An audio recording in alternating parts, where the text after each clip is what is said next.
Hi മച്ചാമാരെ, my dream വേൾഡിലേക്ക് എല്ലാവർക്കും സ്വാഗതം. ഇന്ന് നമുക്ക് ഹെൽപ്പ് ചെയ്യാൻ ക്യാമറമാനോ ആരും തന്നെ ഇല്ല. എങ്കിലും എൻ്റെ ഫാം ഒന്ന് പരിചയപ്പെടുത്തുകയാണ്. നമ്മൾ രാവിലെ എഴുന്നേറ്റു നേരെ ഫാമിലോട്ട് പോവുകയാണ്. ഫസ്റ്റിലെ തന്നെ നമ്മുടെ പ്രാവും കുട്ടന്മാരുണ്ട്.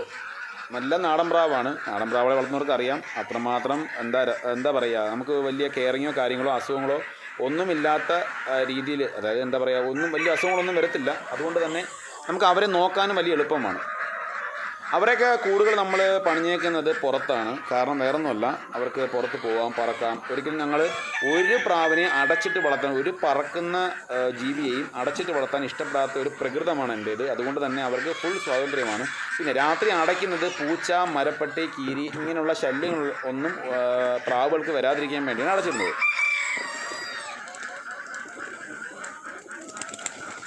നാടൻ പ്രാവുകൾ മാത്രമല്ല, മുഖി ഇനത്തിൽപ്പെട്ട പ്രാവുകളുമുണ്ട്. അതുപോലെ തന്നെ പകുതി മുക്കാലും പ്രാവുകളും മുട്ടയിട്ട് അടയിരിക്കുകയാണ്. മുട്ടയിട്ട് അടയിരിക്കുന്ന പ്രാവുകളെയൊക്കെ നമ്മൾ കാണിച്ചു തരുന്നതാണ്.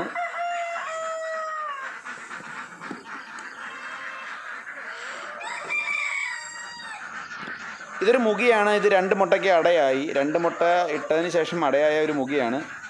ഇത് കണ്ടില്ല, ഈ ജോഡിയും ഒരു മുട്ട ഇട്ടുകൊണ്ട് അടയായില്ല. ഒരു മുട്ടയും കൂടി ഇട്ടതിന് ശേഷം ഇവരും അടയാവും. മുട്ട നിങ്ങൾക്ക് കാണാൻ പറ്റുന്നു എന്ന് വിചാരിക്കുന്നു. മറ്റേ ആൺപ്രാവിൻ്റെ കാലിൻ്റെ ഗ്യാപ്പിൽ മുട്ട കാണാൻ പറ്റുന്നുണ്ട്. കണ്ടു എന്ന് വിശ്വസിക്കുന്നു.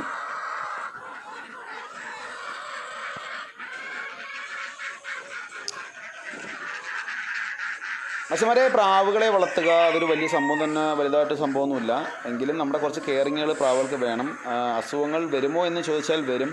പക്ഷേ പുറത്ത് തുറന്നു വിട്ട് വളർത്തുന്ന പ്രാവുകൾക്ക് കൂടുതലായി അസുഖങ്ങളൊന്നും ഉണ്ടാവാറില്ല. കാരണം അവർക്ക് വേണ്ട പ്രോട്ടീൻസും കാര്യങ്ങളും എല്ലാം അവർ പുറത്തുനിന്ന് തന്നെ ഭക്ഷിക്കുന്നതാണ്.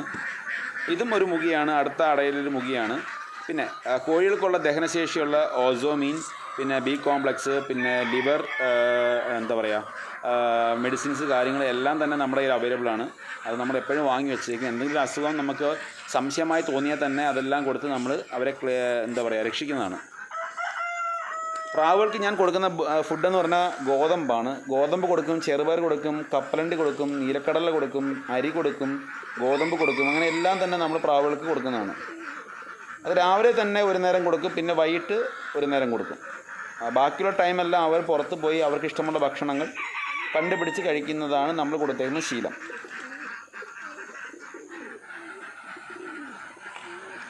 എല്ലാം തന്നെ നാടൻ പ്രാവുകളാണ്. നാടൻ പ്രാവുകളാണെങ്കിൽ തന്നെയും ചിലതൊക്കെ ക്രോസിങ്ങിൽ വന്നതുണ്ട്. കാരണം കാലിലൊക്കെ രോമം കാണുമ്പോൾ അറിയാം. പല പൗഡറിൻ്റെയും സിറാസിൻ്റെയും അങ്ങനെ കുറേ ക്രോസിങ്ങിൻ്റെ വ്യത്യാസത്തിൽ ചില പ്രാവുകൾക്ക് വലിപ്പം കൂടാനും കുറയാനൊക്കെ സാധ്യതയുണ്ട്. പിന്നെ എനിക്ക് ടർക്കി ഉണ്ട്. ടർക്കി നമ്മൾ തടിക്കൂടിലാണ് ഇട്ടേക്കുന്നത്. 3 ടർക്കിയാണുള്ളത്. 2 പെട, ഒരു പൂവനും. പെട ഒരു ചൂര് കഴിഞ്ഞ് അടുത്ത മുട്ടയ്ക്ക് വേണ്ടി ഇരിക്കുകയാണ്. പിന്നെ ഫ്ലൈൻ ഡക്ക് ഉണ്ട്, ഐ മീൻസ് പാത്ത എന്ന് പറയും, മണിത്താറാവെന്ന് പറയും.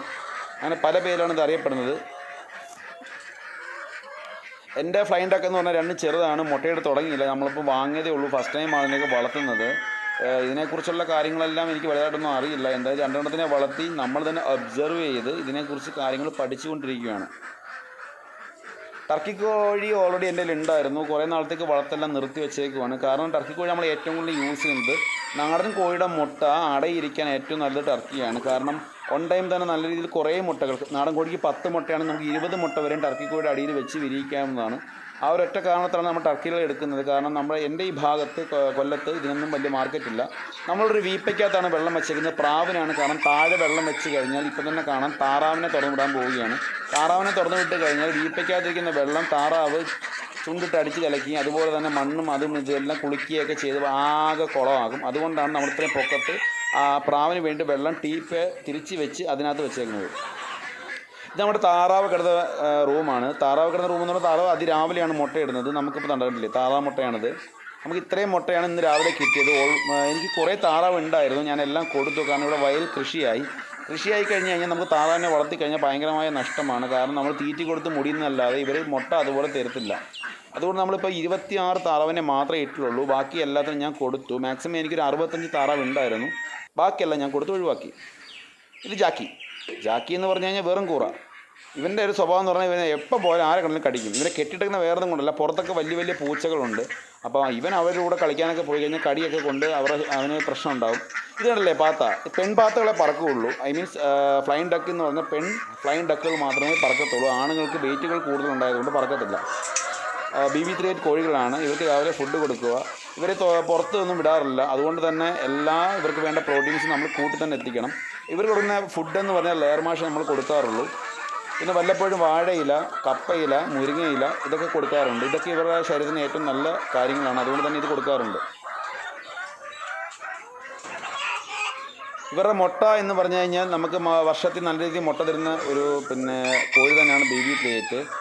അടയിരിക്കുമെങ്കിലും മറ്റുള്ള കോഴിയെ പോലെ 21 ദിവസം നമുക്ക് ശല്യമായി അടയിരിക്കാറില്ല. എങ്കിലും ഒരു 5-6 ദിവസമൊക്കെ അടയിരിക്കാറുണ്ട്. ഇതിപ്പോൾ 3 കോഴികളും അടയാണ്. കാണുമ്പോൾ തന്നെ മനസ്സിലാവും. ഒരു മുട്ട കണ്ടു കഴിഞ്ഞാൽ അതിന് മേളിൽ കയറിയിരിക്കും. അതിനാണ് അടയെന്ന് പറയുന്നത്. പക്ഷേ ഇത് നമുക്ക് ഒരിക്കലും അടവെക്കാൻ പറ്റില്ല. നാടൻ കോഴിയെ പോലെ ഇത് ഇരുന്ന് കുഞ്ഞുങ്ങളെ വിരിയിച്ചിറക്കുന്നത് അപൂർവമാണ്. എങ്കിൽ ചിലപ്പോൾ വിരിയിച്ചു എന്ന് വേണമെങ്കിൽ പറയാം. അത്രമാത്രം.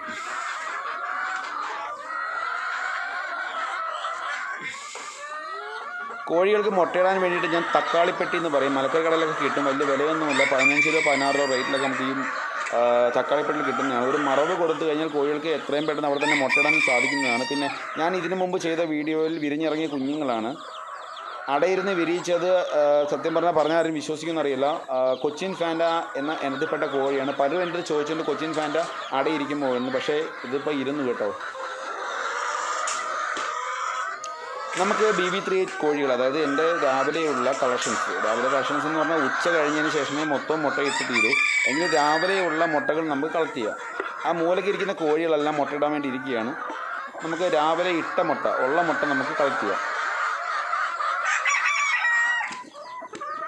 ഇവർക്ക് വലുതായിട്ട് നമ്മളോട് പേടിയോ കാര്യങ്ങളോ നമ്മൾ തൊടുന്നതിനോ, സാധാരണ കോഴികളെന്ന് പറഞ്ഞാൽ ഓടി മാറും, പേടിയാണ്, ഓടും ചാടും ഒക്കെ ചെയ്യും. പക്ഷേ BB38 കോഴികൾക്ക് അങ്ങനെയുള്ള പേടികളോ കാര്യങ്ങളോ ഒന്നുമില്ല. എപ്പോഴും നമ്മളുമായിട്ട് ഇണങ്ങിയാണ് അവർ ജീവിക്കാറ്.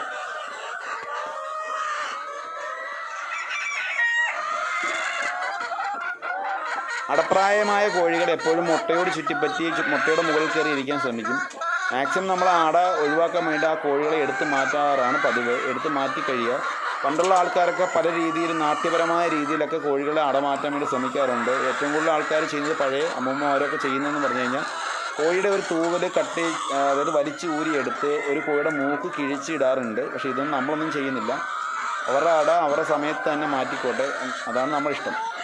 രാവിലെ വലുതായിട്ട് കളക്ഷനൊന്നും കിട്ടിയില്ല. ഒരു 10-12 മുട്ട കിട്ടിയിട്ടുണ്ടാവും. കോഴിക്ക് തീറ്റയെല്ലാം കൊടുത്തതിന് ശേഷം നമ്മൾ നേരത്തെ ഇട്ട ഗോതമ്പെല്ലാം പ്രാവ് തിന്നുകൊണ്ടിരിക്കുകയാണ്. നേരെ പോവുക. നമ്മളിപ്പം ഇവിടുത്തെ ജോലിയെല്ലാം കഴിഞ്ഞു. ഇനിയിപ്പോൾ നേരെ പോയിട്ട് നമ്മൾ നേരത്തെ കണ്ട താറാവിൻ്റെ മുട്ടകളെല്ലാം കളക്ട് ചെയ്യുക. 6 മുട്ടയെ കിട്ടിയുള്ളൂ. കാരണം ഞാൻ പറഞ്ഞല്ലോ, വയലിൽ നിന്ന് കയറിയ താറാവാണ്. അപ്പം കരയുമായുള്ള ശീലമായതിനു ശേഷം മാത്രമേ മുട്ടയിടത്തുള്ളൂ. അതുകൊണ്ട് നമുക്ക് മുട്ട കുറവായിരിക്കും. അതുപോലെ തന്നെ നമ്മൾ മഴക്കാലത്തൊക്കെ മുട്ട ഭയങ്കരമായി കുറവായിരിക്കും. ചൂട് സമയത്താണ് താറാവായാലും കോഴികളായാലും കറക്റ്റായിട്ട് മുട്ടയിടുക. മഴ സമയത്ത് കോഴികളായാലും താറാവായാലും മുട്ട കുറവായിരിക്കും. ഇത് കട്ടപ്പ എന്ന പേരിൽ അറിയപ്പെടുന്നൊരു കോഴിയാണ്. ഞാൻ ആ ഫാം തുടങ്ങുന്ന സമയത്തെ വാങ്ങിയൊരു കോഴിയാണ്. അവനെന്ന് പറഞ്ഞു കഴിഞ്ഞാൽ ഇവിടുത്തെ കാവലാണ്. ഞാനല്ലാതെ വേറെ ആരെയും ഫാമിൽ കയറ്റില്ല. ഓടിച്ചിട്ട് കൊത്തുന്നത് പ്രകൃതമാണ്. അതുപോലെ തന്നെയാണ് നമ്മുടെ ടർക്കിയും. വേറെ ആരെയും കൂട്ടി കയറ്റില്ല. ഇത് പണ്ടേ താറാവുകൾക്ക് നീന്തി കുളിക്കാൻ വേണ്ടി നമ്മൾ പണിഞ്ഞ ഒരു ആർട്ടിഫിഷ്യലായിട്ടുള്ള ഒരു ടാങ്കാണ്. ഇതിൽ താറാവുക്ക് സുഖമായി കുളിക്കാം. അവരുടെ ചൂടും കാര്യങ്ങളൊക്കെ കൺട്രോൾ ചെയ്യാനൊക്കെ പറ്റിയൊരു കുളമാണ്. അപ്പോൾ ചാങ്സ്, ഇതാണ് നമ്മുടെ അപ്പു. ഓൾമോസ്റ്റ് ഒരു സമയത്തൊക്കെ ടിക്ടോക്കിലൊക്കെ ഭയങ്കരമായിട്ട് ചാമ്പ്യൻ ആയിരുന്നു. എല്ലാവർക്കും അറിയപ്പെടുന്നൊരു വ്യക്തിയാണ്. ഭയങ്കര സ്നേഹമാണ്. അപ്പോൾ ഇതൊക്കെയാണ് എൻ്റെ ഫാമിങ്ങും കാര്യങ്ങളൊക്കെ. പശുവിൻ്റെ കാര്യങ്ങളൊന്നും കാണിച്ചില്ല, കാരണം ക്യാമറ ഒന്നും എടുക്കാൻ ആരുമില്ല. അപ്പം ഗായ്സ്, എൻ്റെ ചാനൽ ഇഷ്ടപ്പെട്ടു നിങ്ങൾക്ക് സബ്സ്ക്രൈബ് ചെയ്യുക. തൊട്ടടുത്തുള്ള ബെൽ ഐക്കൺ ക്ലിക്ക് ചെയ്യുക. കാരണം ഇനി നമ്മൾ പുതുതായിട്ട് അപ്ഡേറ്റ് ചെയ്യുന്ന വീഡിയോകളെല്ലാം നിങ്ങൾക്ക് നോട്ടിഫിക്കേഷനായി വരുന്നതാണ്. അപ്പോൾ ബൈ.